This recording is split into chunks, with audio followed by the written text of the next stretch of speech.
नमस्कार दोस्तों, आप सबका स्वागत है। दोस्तों, हम सबको भागवत गीता के बारे में तो पता ही है। श्रीमद् भागवत गीता एक पवित्र ग्रंथ है और साथ ही श्रीमद् भागवत गीता एक धार्मिक किताब के साथ साथ हर मनुष्य के जीवन जीने का पाठ है।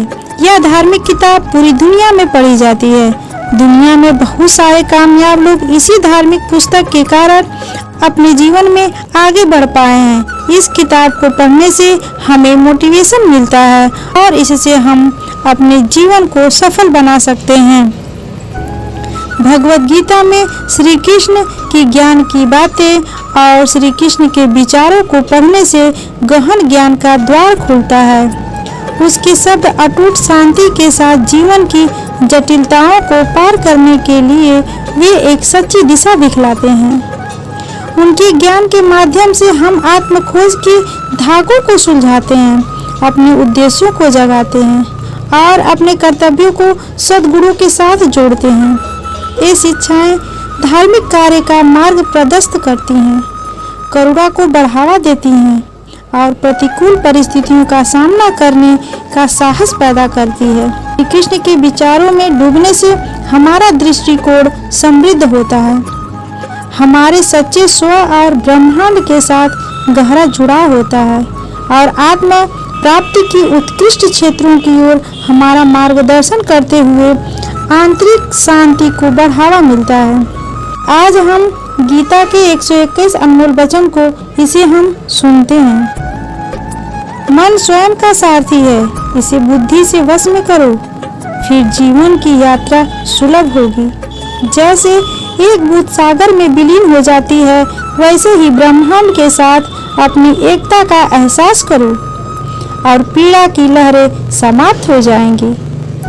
सफलता को अपना एकमात्र मार्गदर्शन न बनाएं, न ही असफलता को एकमात्र शिक्षक। दोनों से सीखें, क्योंकि वे विकास के पथ पर मील के पत्थर हैं। आत्मबोध की यात्रा आत्मा की तीर्थ यात्रा है। इसमें श्रद्धा और जागरूकता के साथ चलें। ज्ञान का दीपक अज्ञानता के अंधेरे को दूर करता है। इसे जिज्ञासा से प्रज्वलित करें और विनम्रता से ईंधन दें। सच्चा त्याग कर्तव्यों का परित्याग नहीं है, बल्कि उनके परिणामों के प्रति आसक्ति का परित्याग है। जिस प्रकार कमल गंदे पानी से बिना मैले उगता है, उसी प्रकार अपनी आत्मा से निष्कलंक होकर सांसारिक चुनौतियों से ऊपर उठें। भक्ति की सुगंध धूप की तरह हृदय में बनी रहती है। इसे परमात्मा को अर्पित करें और अपनी आत्मा को इसका माधुर्य मिल जाएगा। अतीत को जाने दो, यह अब मौजूद नहीं है। भविष्य को पकड़ो, यह अभी बाकी है। वर्तमान में पूरी तरह से जियो, क्योंकि यह सृजन का कैनवास है। अहंकार वह छाया है जो आत्मा की रोशनी को अंधा कर देती है। भीतर की चमक को पहचानो और वह छाया भाग जाएगी। जैसे एक दर्पण बिना निर्णय के सत्य को प्रतिबिंबित करता है, वैसे ही दुनिया को वैसे देखें और अपने कार्यों को अपने आंतरिक ज्ञान का प्रतिबिंब बनने दें। दुनिया को बदलने का नहीं, बल्कि खुद को बदलने का प्रयास करें, क्योंकि उस परिवर्तन में आपके आसपास की दुनिया भी बदल जाएगी। आत्मा की यात्रा एक इरादे से शुरू होती है। आत्म खोज की यात्रा सर्वोत्तम तीर्थ यात्रा है। अपने हृदय में स्थित ब्रह्मांड को समझने के लिए भीतर यात्रा करें।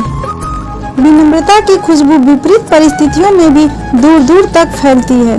जैसे कमल कीचड़ में से पवित्रता से खिलता है, वैसे ही अपनी आत्मा को जीवन के कीचड़ में खिलने दो। मोह की डोर दिल को बांधती है। वैराग्य का राग बजाओ और मुक्ति पाओ। बुद्धि वह दिशा सूचक यंत्र है जो जीवन के जहाज को अशांत पानी से शांति के तट तक ले जाती है। समय की नदी निरंतर बहती रहती है। अपने कार्यों को वे कंकड़ बनने दें जो उद्देश्य की लहरें पैदा करते हैं। मन एक बगीचा है, खुशी के फल पाने के लिए सकारात्मक विचारों के बीज बोएं। आत्मनिरीक्षण के दर्पण में अपने कर्मों का प्रतिबिंब देखें और इसे अपने परिवर्तन का मार्गदर्शन करने दें। क्रोध की अग्नि उसे जलाने वाले को भस्म कर देती है, इसलिए इसे धैर्य के जल से शांत करो।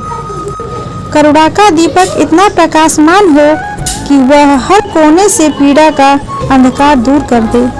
ज्ञान प्राप्त करना जागरूकता का दीपक जलाना है, इसे साझा करना दुनिया को रोशन करना है।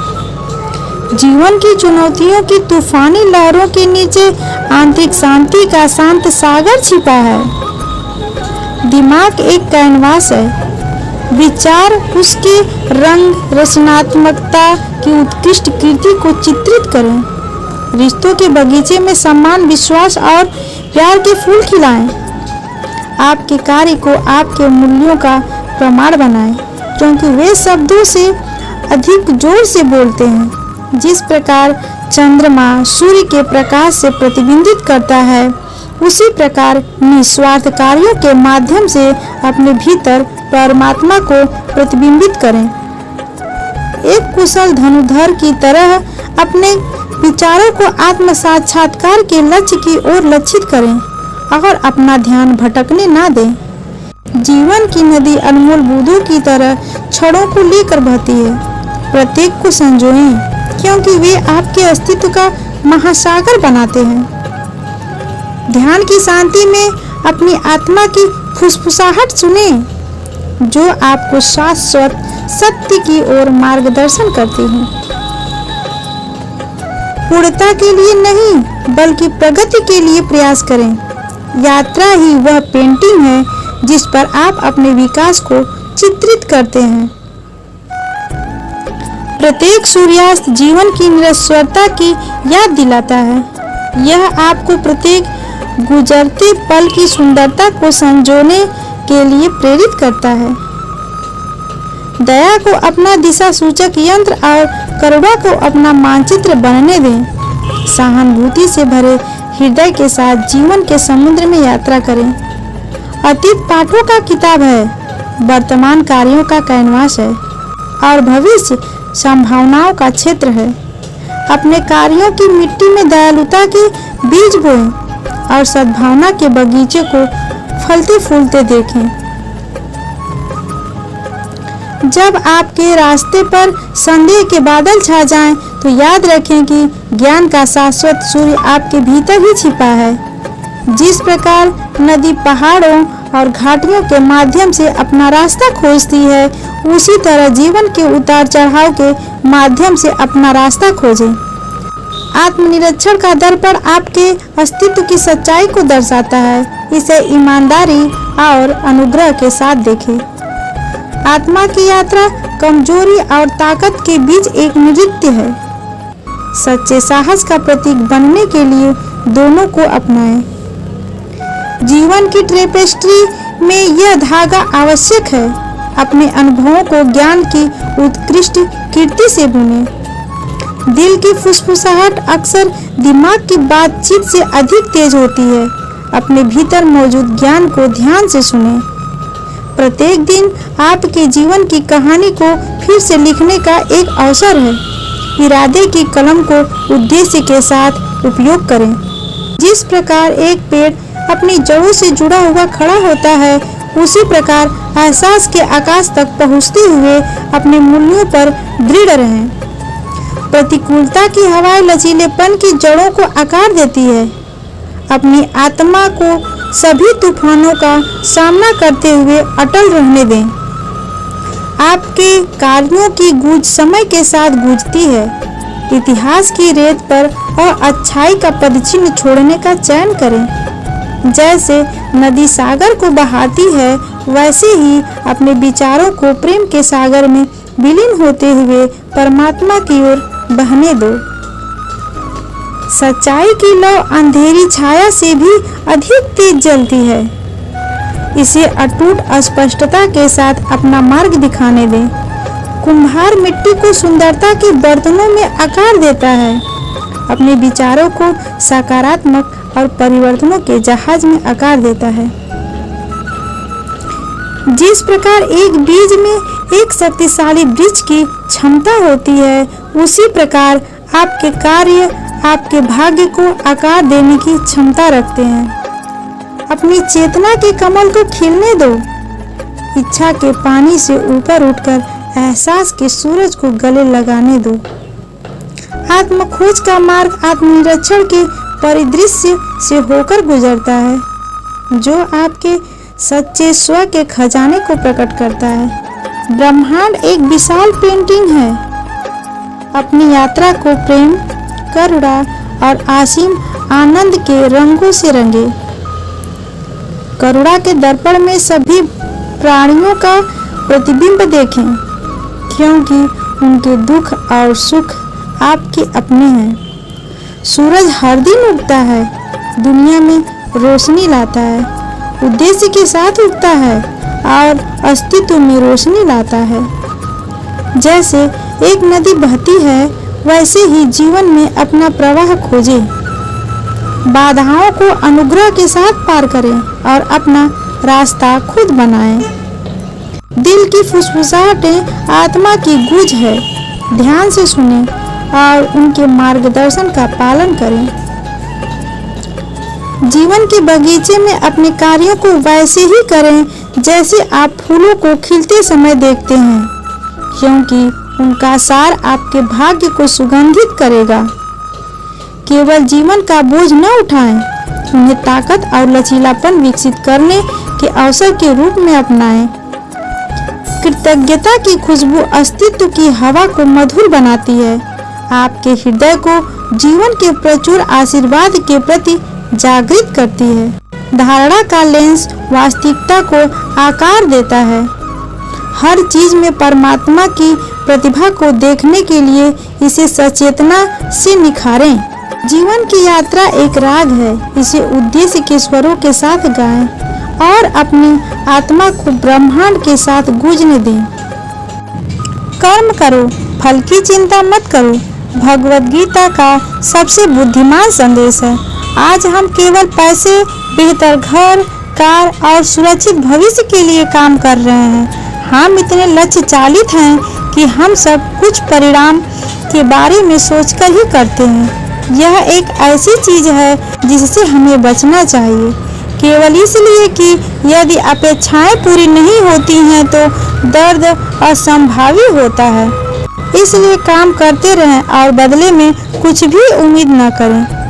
जो व्यक्ति मैं और मेरा इत्यादि की भावना से मुक्त होता है, उसे जीवन में शांति प्राप्त होती है। आत्मज्ञान की तलवार से काटकर अपने हृदय के ज्ञान के संदेश अलग कर दो। अनुशासित रहो, उठो और कार्य करो। जिस प्रकार से प्राकृतिक मौसम में बदलाव आता है, उसी प्रकार से जीवन में भी सुख दुख आता रहता है। वह कभी अस्थायी नहीं रहते हैं। इस जीवन में ना कुछ खोता है ना व्यर्थ होता है। जो लोग परमात्मा को पाना चाहते हैं, वो ब्रह्मचर्य का पालन करते हैं। भगवान श्री कृष्ण कहते हैं कि मैं इस संसार की सुगंध हूँ, अग्रिम की उष्मा हूँ और समस्त जीवित प्राणियों की आत्म संयम हूँ।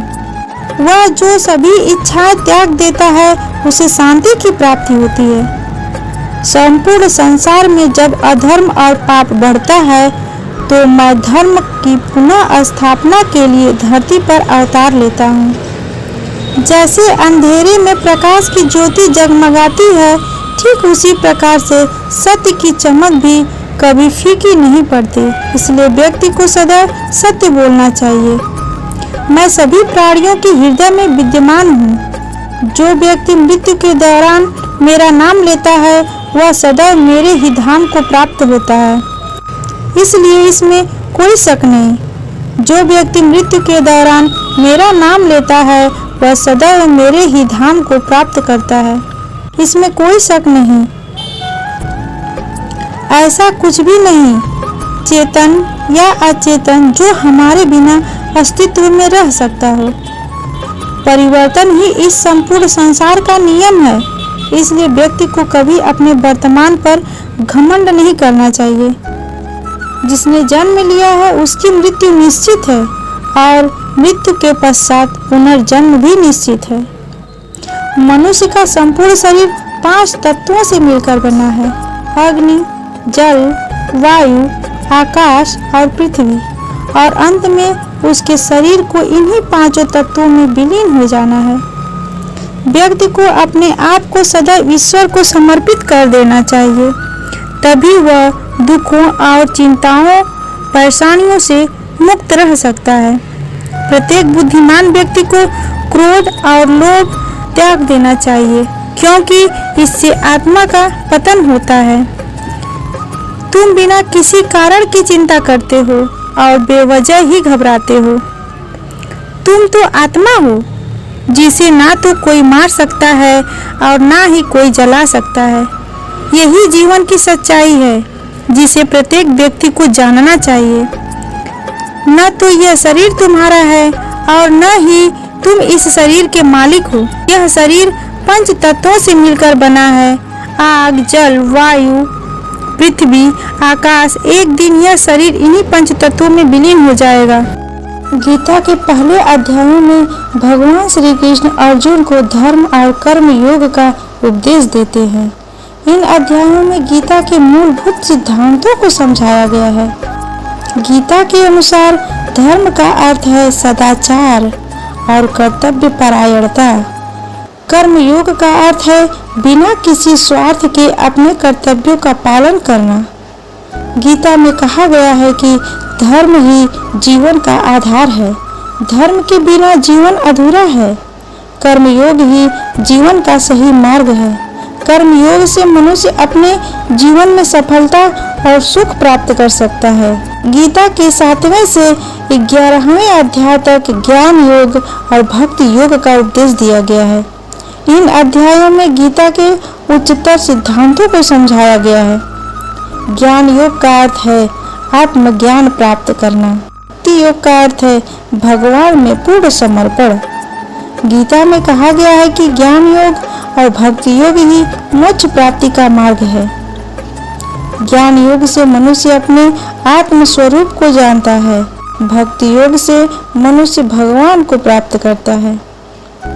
गीता के 12वें से 18वें अध्याय तक मोक्ष और अध्यात्म का उपदेश दिया गया है। इन अध्यायों से गीता के रहस्यवादी और आध्यात्मिक पहलुओं को समझाया गया है। गीता में कहा गया है मोक्ष ही जीवन का परम लक्ष्य है। मोक्ष से मनुष्य जन्म मरण के चक्र से मुक्त हो जाता है। गीता में अध्यात्म के कई रहस्यों का भी खुलासा किया गया है, जैसे कि आत्मा क्या है, ईश्वर क्या है, ब्रह्मांड कैसे बना है आदि। श्रीमद् भागवत गीता सनातन धर्म का एक पवित्र ग्रंथ है, जो कर्म, ज्ञान और भक्ति के सिद्धांतों पर आधारित है। यह महाभारत युद्ध के दौरान भगवान श्री कृष्ण द्वारा अपने शिष्य अर्जुन को दिए गए उपदेशों का संग्रह है। भगवत गीता के श्लोकों का महत्व कई तरीकों से समझाया गया है। भगवत गीता के श्लोक नैतिकता और आध्यात्मिकता के बारे में कई महत्वपूर्ण सिद्धांतों को सिखाते हैं। उदाहरण के लिए गीता हमें बताती है कि हमें अपने कर्तव्यों का पालन करना चाहिए, चाहे वे कर्तव्य कितने ही कठिन क्यों न हो। यह हमें यह भी सिखाती है कि हमें अपने मन और इंद्रियों को नियंत्रित करना चाहिए और बिना किसी अपेक्षाएं और इच्छा के कर्म करना चाहिए।